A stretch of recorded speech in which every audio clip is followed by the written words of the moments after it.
there.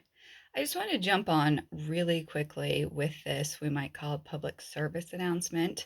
And what I'm going to say might be a little severe in this video, and I apologize for that. But my point is, I think more people need to hear it because so much of the examples of what the public is shown as, I'm going to call it horsemanship or horse training, winds up falling under the categories of what I would call driving the horse nuts. And people are taught to basically badger the horse until the horse no longer responds, showing their fear, showing their defensiveness, showing their concern, and they basically learn to shut down. So they mentally check out and they physically quit moving. And then everybody goes, yay, look how great the horse is. He's good with X, Y, and Z, whether it's the bullwhip, the plastic bag, the tarp, the water, whatever it may be. And this is driving me nuts because you're driving your horse nuts. And your horse only has so many reasonable ways of telling you when he's concerned, when he is fearful, when he is defensive. And if you don't believe him when he's displaying this in a reasonable way, guess what happens? His behavior becomes bigger, stronger, more dramatic, more defensive, and usually more dangerous. And then people keep adding more pressure. People keep asking more things of the horse that concerns him. Then they disregard the concern that the horse is displaying in a reasonable manner, and they add more pressure of more stuff. And at some point, it's too much for the horse. So the horse who seemingly was fine, meaning he didn't physically move, he didn't mentally engage, he didn't cause fear to the human. So the horse being fine was about how the human felt about the experience, not how the horse felt about the experience. And then the person keeps adding pressure and the horse explodes. And the human goes, well, where did that come from? Well, why did that happen? He was so fine with it with when we did all these other things.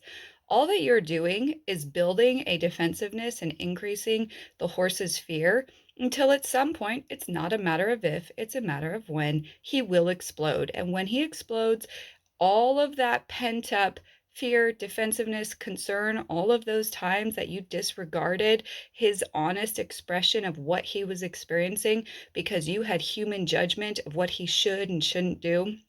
You had human emotional responses of making the horse comply or making him tolerate this foreign object or whatever.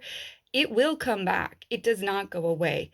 And what drives me nuts is when you see professionals who are showing examples, specific examples of this is how you do it with the horse, and the horse that they are handling shows fear, shows concern, shows defensiveness, shows tension in his posture, shows all of these signs, and that the professional either A, doesn't see it because most people who are deemed professionals should not be handling horses and should not be handling horses and teaching the public, but B, they are teaching you to not see, to not believe, to not recognize the subtle ways in which the horse is constantly communicating.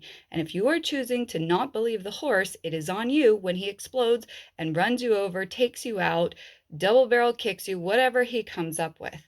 And this is such a frustration for me. This is so hard for me because in so much of our Western society, we have this concept of, I want this equine partnership, I want this togetherness with my horse.